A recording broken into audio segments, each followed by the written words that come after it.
Vamsee Reads Vamsee, a video series and a podcast featuring excerpts and examples from my columns. Episode 1, First Post: How Indian Parents Should Challenge Classroom Taught Woke, quote unquote, arguments of their children. There's a massive generation gap that operates between Hindu parents and school and college age children around the idea of what children call equality and parents call wokeism. Indians who have functional fluency in English take it for granted that the English words we use are being understood the same way we mean them. But sometimes there are huge differences we are unaware of. One such word is woke. Indian parents, including devout traditional Hindus as well as atheists and right wing, another label people use without considering the consequences, nationalist patriots, often use the word woke in a negative manner to describe what they see as an irrational and dangerous mania sweeping through colleges and schools in the West and also in India. The children, on the other hand, have a tough time trying to understand what their parents are upset about. Their parents, after all, rarely manage to recognize that what children are concerned about is not just green hair or nose rings, but serious issues: climate change, inequality, racism, xenophobia, majoritarianism, and so on. Wokeism or inequality, a generational divide. This is an interesting and challenging case study in intergenerational communication. Parents are saying Marx, KS, but professors are saying Marx, RX, and not just in social sciences, but virtually every field, including STEM and MBA programs. Parents are teaching economic advancement as the greatest goal of life, while children in school and college are learning that wealth distribution and race and caste reparations are the greatest goal of society today. For example, in just the last few days, a spate of news headlines has appeared based on the World Inequality Report declaring that India has 85% billionaires from upper castes, none from scheduled tribes, and also that upper castes hold 90% of billionaire wealth. Such headlines, combined with classroom training in spotting social inequality as well as everyday observations on society, can make children very open to what parents call woke propaganda. It's therefore important for parents and children to pay more attention to the social issues that schools and colleges are teaching, rather than simply dismiss all this talk of social justice as just wokeism or cultural Marxism. These terms, particularly this phrase cultural Marxism, do not have the deprogramming capacity or even basic explanatory power that Hindu parents picking up talking points from non academic social media personalities have. Using imprecise words and harsh epithets against people or ideas that your children admire or their moral and intellectual views can sometimes backfire. It's best to meet these ideas on their own ground, that is, the ground of this idea of inequality, and then explore where they are wrong. The symptoms of social dystopia that Hindu children see in their school books and in real life are not fake. But then, the chain of causes and effects for these problems that are proposed by school textbooks and many college professors and corporate PR firms are where the real problem of deception and manipulation arises. The discourse on social inequality in India and on India is carefully constructed and maintained to offer one overarching blame group for it, and that is the Brahmans, and one overarching cause for it, namely Hinduism.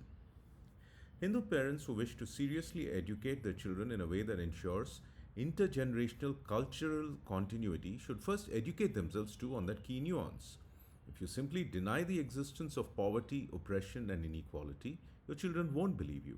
If you normalize it by saying, oh, it's always been that way, they'll call you a social Darwinist or a Brahmanical social Darwinist.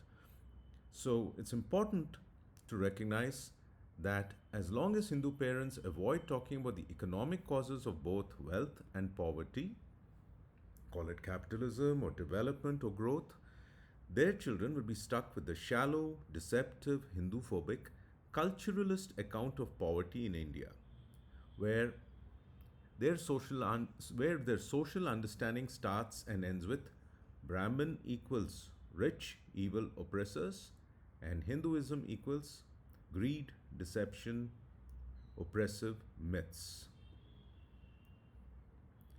In American classrooms, for example, it's very common for students to assume that the four-step caste pyramid they associate with Hinduism, Brahmins, Kshatriyas, Vaishyas, Shudras, and in this example it says Parayas, now probably it says Dalits, they assume that this diagram, this pyramid, represents an explanation for what they see in real life or pictures of real life, such as poor slum children on the one hand and wealthy billionaires on the other hand. So the word caste immediately evokes this pyramid where they assume that social and economic disparities are entirely because of religious ideology, Hinduism, and the people at the top of the economic pile, the wealthiest and most powerful people in India, are Brahmins. So sometimes I have to share this.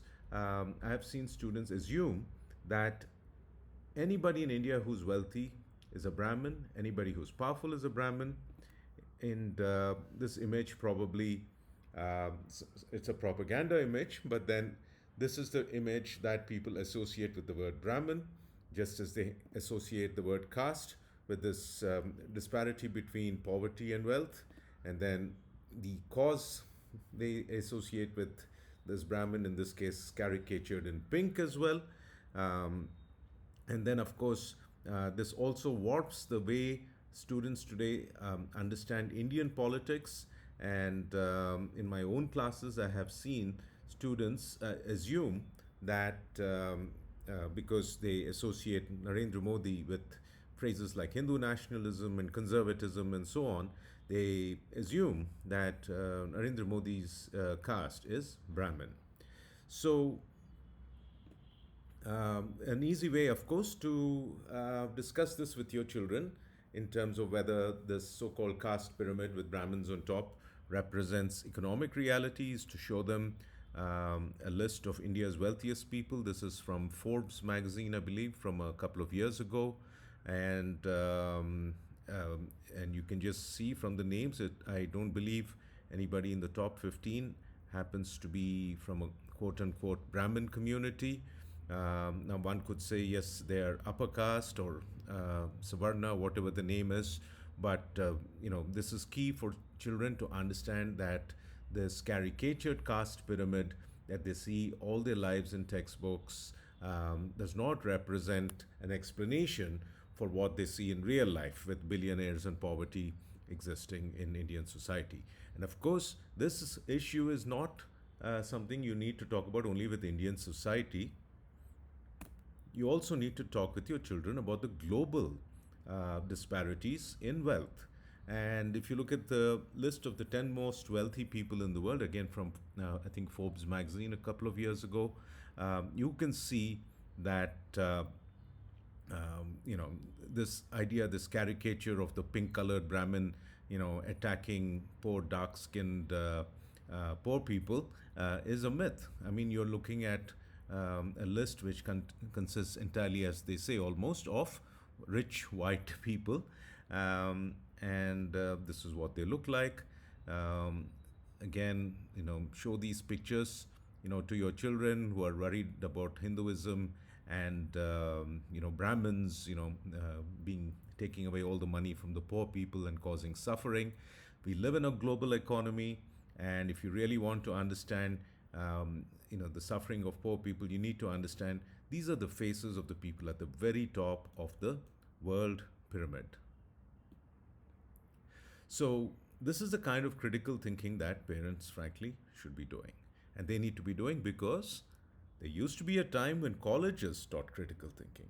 If such thinking was still taught, then students would perhaps realize that something is wrong when the actual global billionaires who are buying and selling governments and subverting democracies and common sense and even nature, even biology, are not being blamed, but instead it's the culture, traditions, and religions, often of the poor, that is blamed today.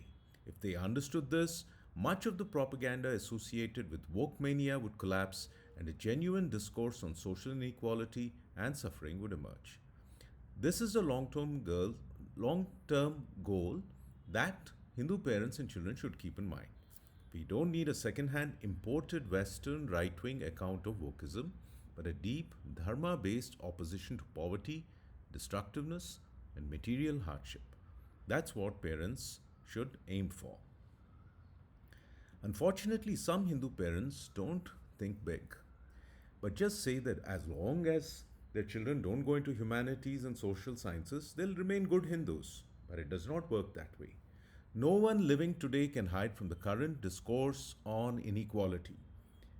This discourse has been installed into every mind, every Pavlovian response, every corporate HR policy, every facet of one's career and life. The bottom line is this: children have already been made to feel very deeply about inequality by their school civics and history lessons, by their peer groups, celebrity, activist messaging. And what they feel is that the only purpose of being born into this one life, this is very important, YOLO, or you only live once belief. They believe that the only purpose of being in this one life you have on earth, apart from having fun, is to be a good person. And that's wonderful. But then, what is their understanding of being a good person that's being taught to them in the schools and colleges in India and also around the world, in the West, in the US particularly? They believe that the only way to be a good person is to be someone who recognizes that the only good Hindu is a de-traditionalized, deracinated, deeply apologetic, and violently ancestor-hating one.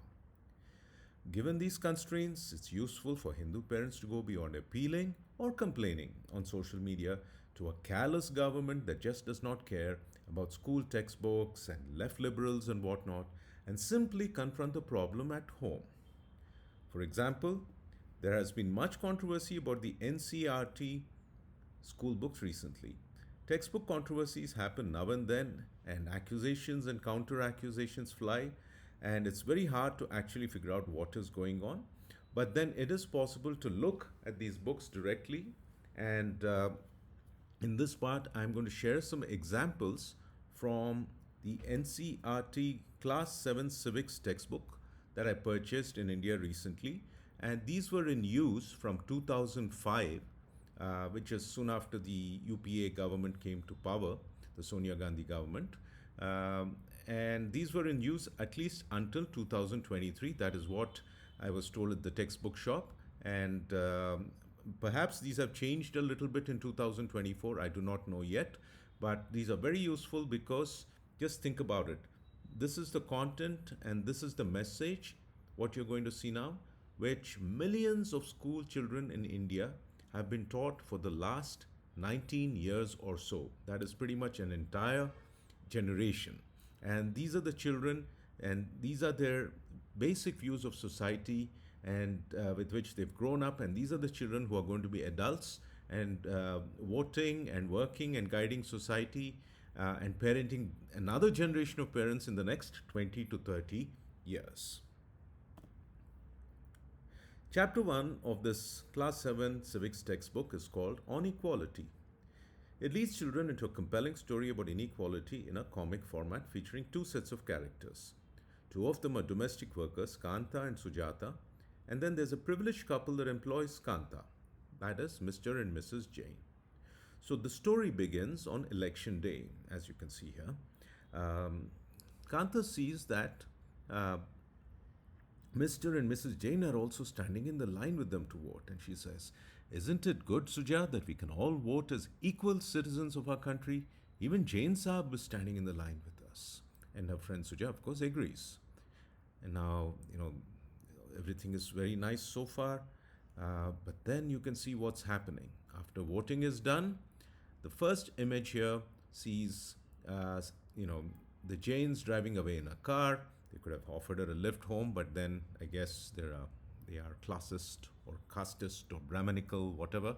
But they go in the car, and these two ladies now have to walk. And poor Kanta now actually has to first go back to her home, which is located in a slum because her daughter is sick. And then she's thinking about why her daughter has fallen sick. The basti is never clean and it is very dismal. Look at the images of the people, sitting in the basti. This particular aesthetic, as you know, is very, very well known. You would see it in charitable literature and before that in missionary literature as well. None of these other people are smiling, they look blank, vacant. So, just a deep semiotic analysis here. Now, it is true that there is a lot of lack of public hygiene on almost any Indian street that you see, even in so-called wealthy neighborhoods, and it's very, very unfortunate that we don't have that kind of civic infrastructure. But what is different is, you don't see people looking this zombified in real life in India.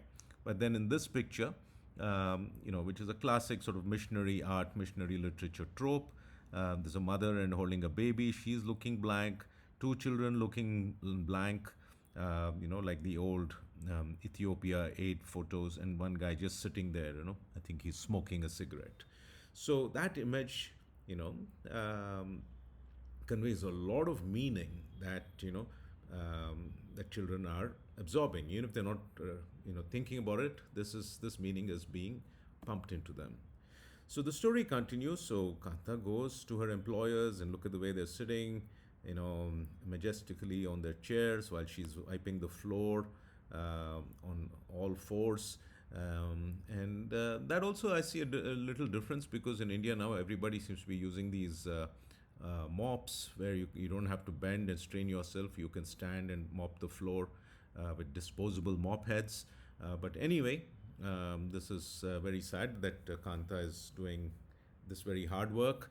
And then Jane Madam gives her the advance, but she says, "Here's your advance, Kanta. Don't make a habit of it." Okay. So consider for a moment how engaging and persuasive the story is. It reflects people and situations that are familiar and relatable to every child, including the way middle class employers talk to their workers. It has started with a seemingly pleasant premise that India is a democracy which cherishes equality, and has destroyed it completely by contrasting Kanta's life and the Jane's life with concrete examples. And of course, at the bottom of this page, this is the biggest example of all. When Kanta takes a baby to the government hospital, she's stuck in line, and suddenly she thinks, Jane Madam and Jane Saab may stand in line to vote, but they never have to do it when their children are sick. So again, not to equate private hospitals and government hospitals, but as far as standing in line and waiting goes, I think the reality in India, given our demography, is that even in a private hospital, there are crowds, there are lines, you have to wait. But yes, Kanta's predicament is difficult. But consider what children are learning from this. Basically, children are being taught that the world around them is full of inequality, and it is also suggesting to them that democracy is a sham, that voting is a sham, and what matters really is protest. And if you look at the rest of the textbook, you will see in several lessons the images and messaging is that democracy is inadequate or it's not really enough, but what you have to do really to bring about social change is protest. Okay. Now we get to the next part of the chapter, and this is where the story takes a bit of a logical dive. Other kinds of equality. The next part of the chapter asks students to study a set of matrimonial advertisements and then circle how caste is being used there. This too is an effective pedagogic device, training children to apply the lenses the curriculum is giving them to daily life and situation. The chapter then moves on to other kinds of inequality, including the story of a Dalit writer and then a Muslim couple who were denied a chance to rent a flat with excuses about the kind of food they may be cooking there. Now the chapter says, quote, Om Prakash and the Ansaris do not deserve to be treated like this. They deserve the same respect and dignity as everyone else. And that's a great message. Of course, everyone should be treated with dignity. I'm not against that. And how do they, excuse me, how do they define dignity? They turn to the old movie Diwar with Amitabh Bachchan. Okay? And they show the scene of a young boy shining shoes and then being insulted by a customer who throws the coin at him. So Now just think about it. Uh, Only somebody who's very cold-hearted would see a problem with this lesson, frankly. Okay, especially with this story, where this is a example from a movie where a young boy is being treated very very disrespectfully by an adult, and the young boy is sort of giving it back to him defiantly. So it's a great message, but then uh, you know, what parents have to do, and we're kind of coming to the crux of the issue here, is to extract from this chapter what exactly it's saying about inequality and the causes of inequality. So, first, this chapter is started by arguing that political participation, that is voting, is insufficient to change inequality and advocates for protests. Throughout the book, that's what it happens. Second, this chapter is making a distinction between economic inequality and civic or constitutional inequality. It's saying, look, on paper, every Indian citizen is equal, but in reality, the poor are living in slums amidst garbage and disease and having to wait in long lines at the hospital. So far, okay, no problem. These are real problems. But where it makes this causal leap into what I call culturalist explanations, which are not really accurate, is it shifts to social and cultural behaviors as indicators of caste based and religion based discrimination. For example, kitchen matters, rental decisions, and of course, marriage matters too. So remember this, the most important institution in any society's future survival is marriage. But by positing your marriage as a site of rampant practice of inequality, a kind of behavioral inequality, this lesson has made a journey from drawing attention to a real social condition, which is economic and ecological, poverty and slums, to a steadily increasing calculus of cultural identity blaming. It's almost saying, unless you marry outside your cultural community and your social community, you are perpetuating caste inequality. Okay? So there is a simple way we can critique this lesson, recognize what is true in it, and also reject what is false and counterproductive to it. So the issue of economic hardship is something everyone is seeing in India. Now, every child sees it, perhaps even in their own families. Okay, I think every child should recognize how hard their parents are working, and the value of money, and also recognize how little a lot of people they see in India around them are actually earning. During some recent travels, I asked a lot of people what their salaries were. Delivery people, domestic workers, drivers, hotel cleaners, and so on. And it seems like the magic ceiling in India, and I get the feeling it's been that way for many years now, is you know under 20,000 rupees a month. Okay. Now, I know for a fact that in the US too, particularly in the 1990s and early 2000s, there was a lot of discussion about economic inequality, and particularly this issue of wage difference. And this is a very important graph for us to think about, because in the 90s and early 2000s in the US, we were talking about this issue quite a bit in our classes. And a lot of celebrities were talking about it. There was a big student movement called Occupy Wall Street. And a lot of youngsters knew this fact. They used to say, hey, before the 1980s, the the ratio of the bottom end worker and the top CEO in a company was just about 40 to 50 times. So if a janitor in a company was making, say, $10,000 a year, the CEO was making $400,000 a year. And my understanding from this graph is that this was a case for a very long time, that there was a reasonable spectrum, economic spectrum of low end to high end salaries. But post 1980s, neoliberalism, globalization, I don't know what the economic theory tells us about it, there has been a huge explosion in wage inequality in the US. And I suspect there is some of that in India too, although I think a lot of middle class people, and I've talked about it in the article, are also profoundly strained by extreme taxation, more and more tax policies. But it's almost like there's a kind of reality that most of the people in the world and in India are living in economically because they're being paid very, very little. compared to how expensive things are, how the top end is living, and so on. And then there's a middle class which obviously lives a little better than the poor for sure, or maybe even a lot better. But then they are still struggling as well. They are the people who still have to bargain about auto fares and bargain about every little thing. And then you have people at the higher end of salaries, people with a lot of wealth and property, and we know that includes a lot of politicians as well.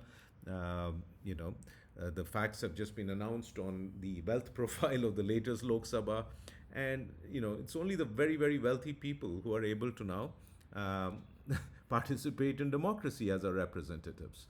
So in any case, this study I mentioned tells us that a lot of people assume that the wage difference between a CEO and an unskilled worker is only 30 to 1, whereas in reality it has now gone up to 350 to 1.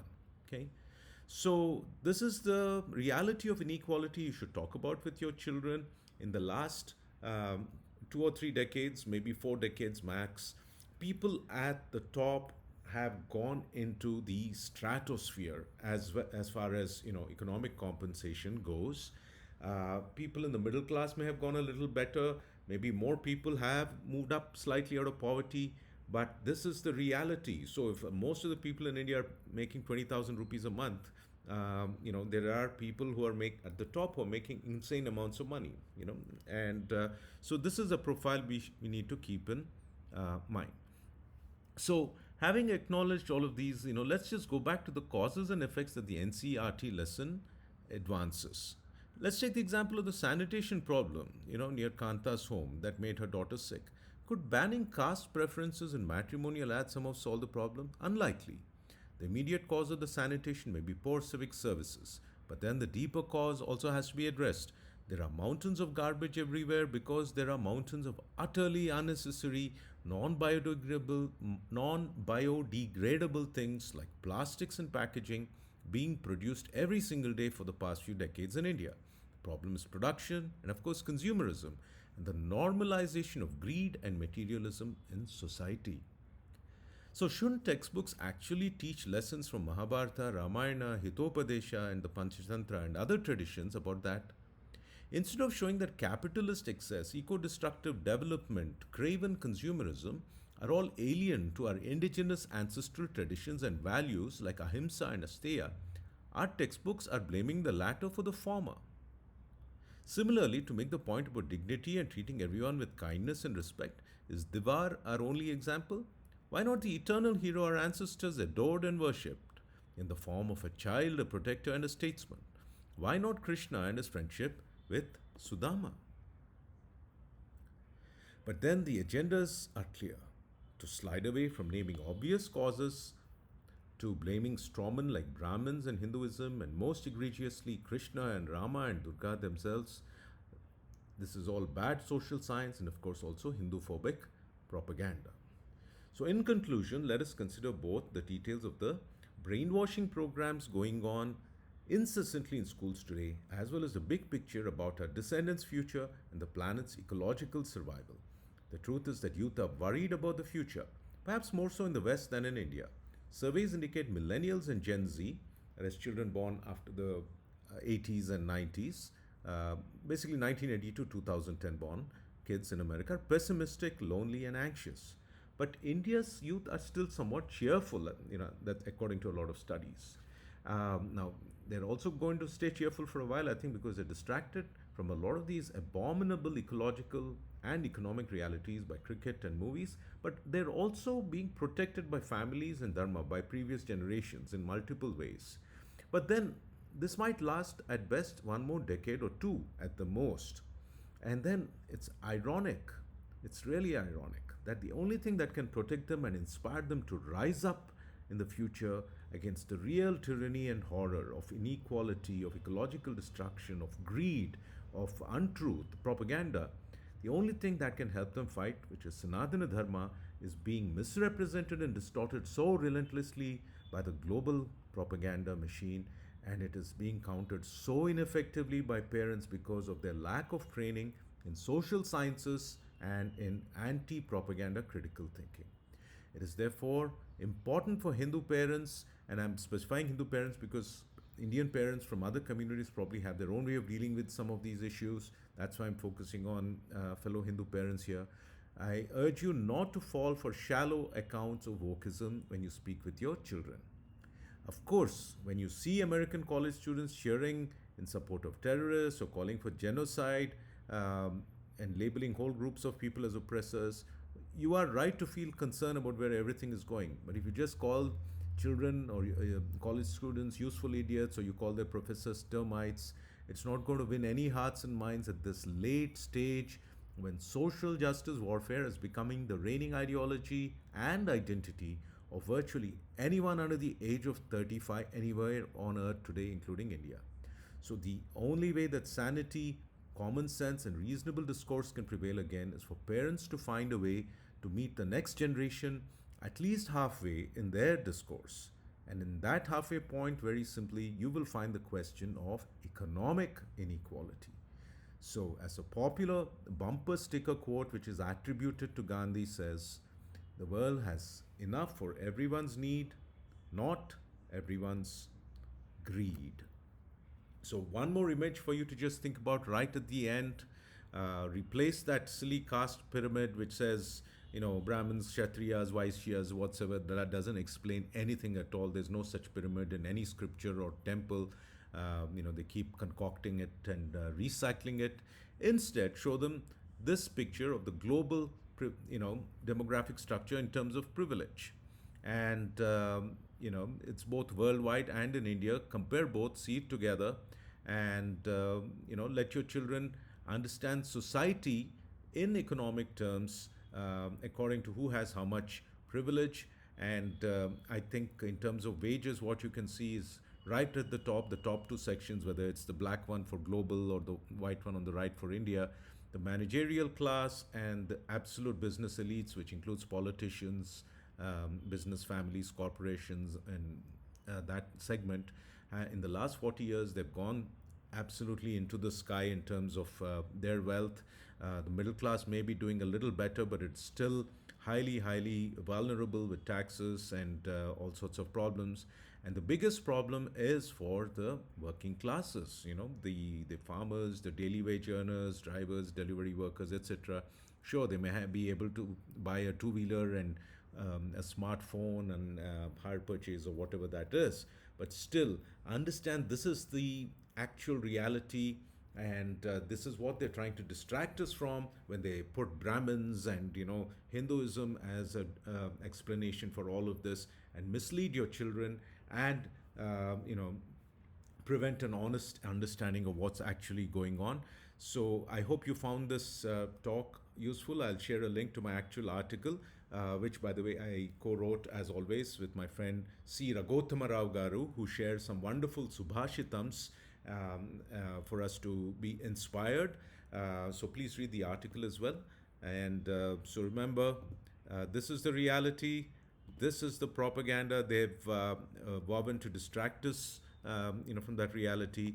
And finally, if you like some of my ideas, please do purchase my new book, or the updated edition with 2 new chapters of my book, Rearming Hinduism, just launched in New Delhi. And I'll put the link in there as well. You'll get more of an idea of my thinking about some of these issues as a Hindu liberal arts professor teaching about media and propaganda and society to students in California. And please note that all my royalties will be donated to Hindu media house, small Hindu media house, which is trying to make educational videos and propagating and teaching Hindus about what's actually going on in society and politics. So thank you for listening. Jai Hanuman, Jai Narasimha Swami.